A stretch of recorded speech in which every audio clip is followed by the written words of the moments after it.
Eurovision Song Contest, despite its name, has for the past 20 or so years been more than just, well, a song contest. A lot of factors go into the show and how songs place. Obviously, the quality of the songs first and foremost, but then there's also the performing, the blocking, the choreography, the visuals, and so on. However, there are other non-music specific factors that often outweigh everything else I've mentioned. Things like the overall strength of each year's entries, the previous year's winner, trends in music of that year, the socio-political situation in Europe and the world, the popularity of each song, and others can and have impacted the contest, for better or for worse. Also, rigging the competition.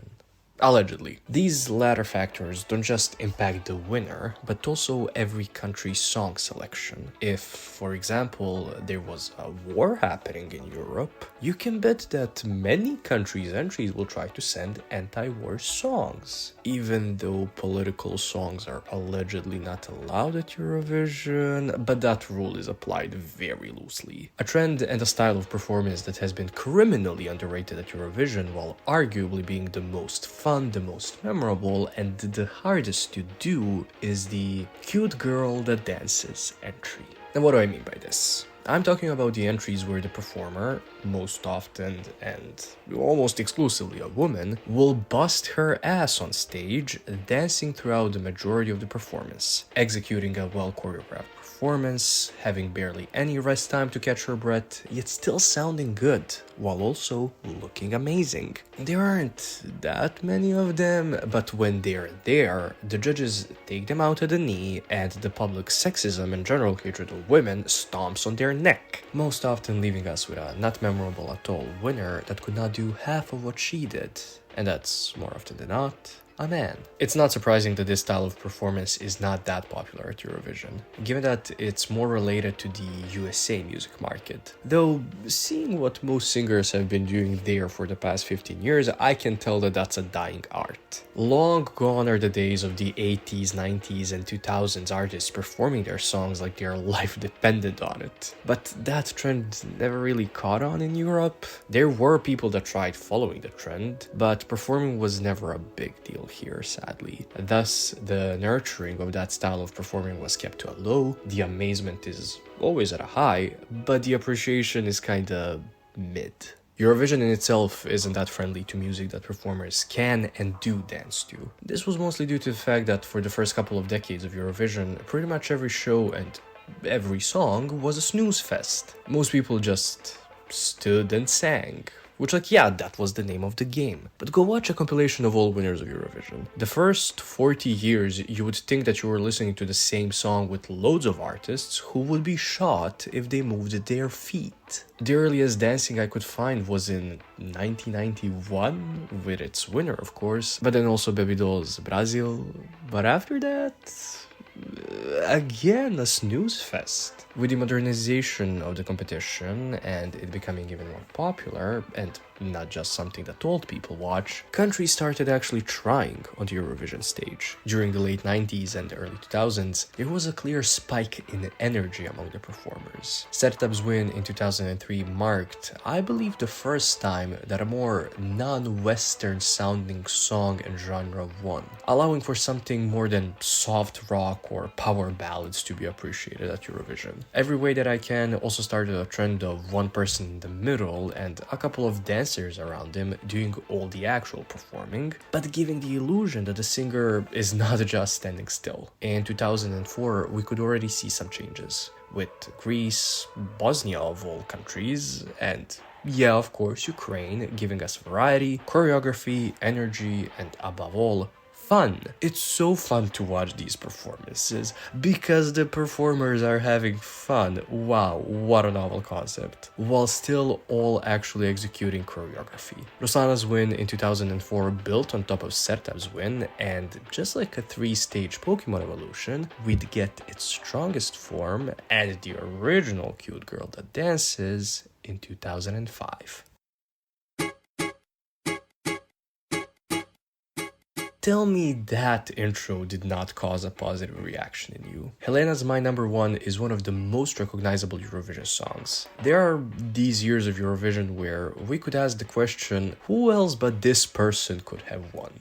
And seriously, who else could have won in 2005 if not Helena? A song that you can dance to, that sounds different to all the previous winners, and that incorporates the winning country's folk music into it, could make this one of the most quintessential Eurovision winning songs. Helena's performance was also very high quality. The vocals were great. There was choreography throughout almost the entirety of the performance that Helena executed perfectly, and even when there were those moments of stillness, she still had energy and command of the stage. Oh yeah, while also looking like a bronze goddess. Helena became the blueprint for a Eurovision winner. And to be honest, no winner has been able to outdo this performance ever since, only match it. Emphasis on no winner.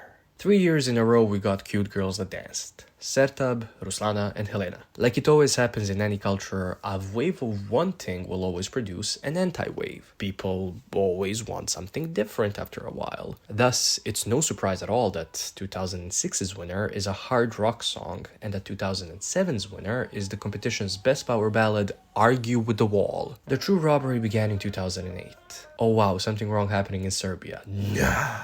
In the first semi-final, the song that placed first was My Number One successor, well, spiritual successor at least, Secret Combination, performed incredibly by the legendary Kalomira. Whereas Helena was confident and commanding, Kalomira was playful and coy. Her interpretation made sense with the song and worked great in the performance. The second place in that first semi-final was Armenia's Kele Kele. While not being as intricate of a performance as My Secret Combination, Sirusho's energy and stage presence carried the performance. She did not need LED lights or any sort of visual film magic to make the performance better. And in the third place, it was some Russian song. In the second semi-final, the number one song was Ukraine's Shady Lady. While maybe vocally not the strongest performance, Eleni had the stage presence to cover up for the minimal mishaps during the verses. The staging here was also probably the best of the night. So, you got 3 cute girls that danced. All 3 with iconic songs that are still listened to this day. Which one of the 3 was the winning song? Believe by Dima Bilan. What happened here? No, I'm genuinely asking. 2008 is the only Eurovision I did not watch, because I was not physically able to, so I still have so many questions. When you look at the point distribution in the semifinals and in the finale, you see that something weird happened. Armenia's, Greece's, and Ukraine's songs were seemingly in everybody's top 3 or the bottom 3 of their top 10, while Russia was kind of meandering in the middle, sometimes reaching the top 3 placement. Cumulatively, that ended with Russia winning with a very forgettable song, but an interesting staging. What did not help the 3 songs was that they were sort of part of the same niche of performance. So even if you did televote, you were either going to support only one song heavily or all 3 partially. And yes, the finale ended with Russia beating Ukraine, Greece, and Armenia in that order. 2009's contest was one of the strongest of all time. Its winner, Fairy Tale, much like My Number One, is a quintessential Eurovision song and performance. If you did not have a crush on Rybak, were you even alive back then? I cannot fault 2009 too much, simply because of Norway's supremacy that year. His win was 100% deserved, logical, understood, and so on. But I do want to give an honorable mention to the performances that fit the team of people we're defending in this video. So, Ukraine's Be My Valentine, Greece's This Is Our Night, and Turkey's Tum Tek Tek. 2010 begins a dry spell for Eurovision and its performances. While researching for this video, I was shocked to see just how often the performances were boring. Sure, you could argue that in theory, Elena's Satellite could fit the category of cute girls that dance, given that she is a cute girl and she did a little 2-step on that stage, but I want purposeful choreo. I'll defend Lena's win with my life, but not in this video. 2011 also had no cute girls that dance performances, and that is just one of the many reasons why it's the worst modern Eurovision. However, it was followed by one of the strongest years in 2012, and yes, a cute girl dancing did win. Euphoria is another one of those who else but her win, and it's probably the most popular Eurovision song. Now, I'm not here to argue that it's not all that and that it does not deserve all its acclaim, but let's be real. It's not a cheery, dancey song. It's an honorary cute girl that dances entry, but again, not exactly in this category. I'm merely mentioning it because if I did exclude it, there would be a dry spell of 8 years without a song like this. 2013, 14, and 15 did not have one. 2016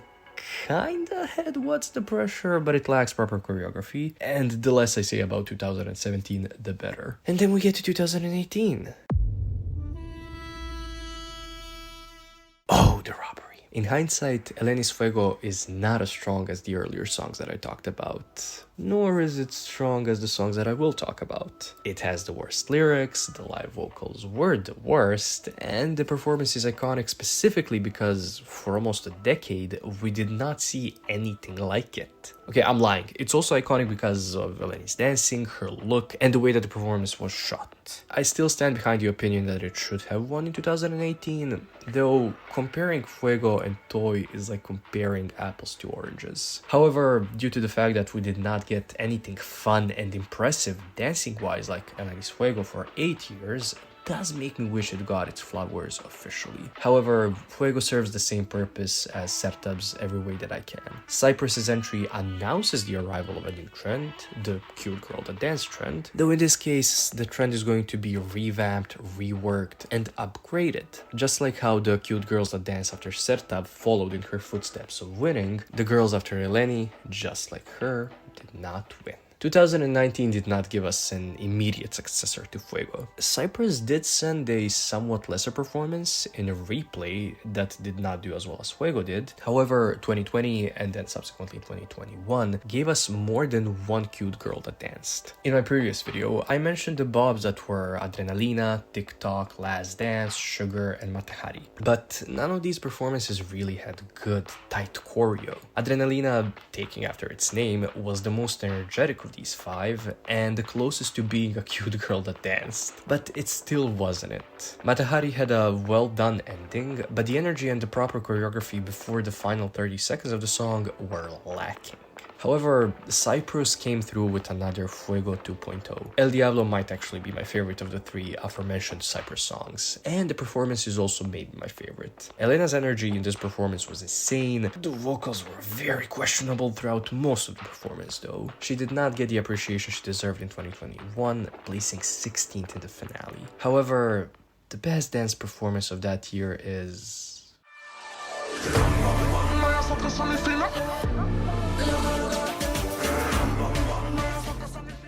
You get 3 amazing women busting their asses off on that stage, wearing their body weight in hair and costume, sounding almost exactly as they do on the studio version, and they place 15th. Damn. The weird thing is, this is still one of the most viewed performances of 2021. It's obvious that the general public enjoys these performances, especially the younger generations. It's the juries that are messing it up for everyone. So, if Fuego was the upgraded version of Every Way That I Can that did not win, Loco Loco thus is the upgraded version of Wild Dances that also did not win. So wait. What is this generation's my number 1? Which performance is the most perfectly executed performance that could possibly dethrone the clinic that Helena put on 18 years ago? Well... let's go. I'm still salty. This performance did not win due to politics and TikTok. Quote me on that. Isn't it amazing that 2022 gave us 2 of the best performances of Eurovision, with Chanel Slow-Mo being one of them? I doubt that it will ever be topped. As one of the big 5, Spain had a huge obstacle to overcome with Chanel. However, her talent showed that more or less there was no obstacle whatsoever. From the moment the song started, you knew you were in for something spectacular. Chanel letting her hair down to dance instead of putting it up is a power move, and her out dancing her background dancers is yet another power move. The trope with Eurovision performances is that the singer sings, everyone behind him performs, but Chanel said, "Hold my mic, I'm about to kill it." The performance is choreographed from start to finish, and Chanel does not miss a beat or a note when performing the song. A couple of the songs I talked about do lack in the lyrics department or the vocals department, but not slow-mo. This song says, "I'm the best, and I'm going to show you why I'm the best, and you're going to like it." And the performance perfectly goes with that. However, sadly, Chanel did not win. When it comes to the score at the end, she was overall third with the jury, and third with the general public. Her performance is the most watched performance of 2022, and let's be real, it is the most iconic song of last year. I also want to give a shout out to Romania's song. The performance of Yamame would be in the Eurovision Hates Cute Guys That Dance video, but there aren't many examples of this, for the reasons that I wrote on the screen now. I genuinely don't think that we're going to get any similar performances in the foreseeable future. From the previews of the 2023 songs that I've heard, I highly doubt any of them will even try to outdo Chanel. However, our honorary girlie, the Queen of Eurovision, Loreen, is back, and honestly, I wouldn't be surprised if she ended up winning again. If you enjoyed this video, please do give it a like, comment, and subscribe. Sharing the video would be nice too. Thank you for watching.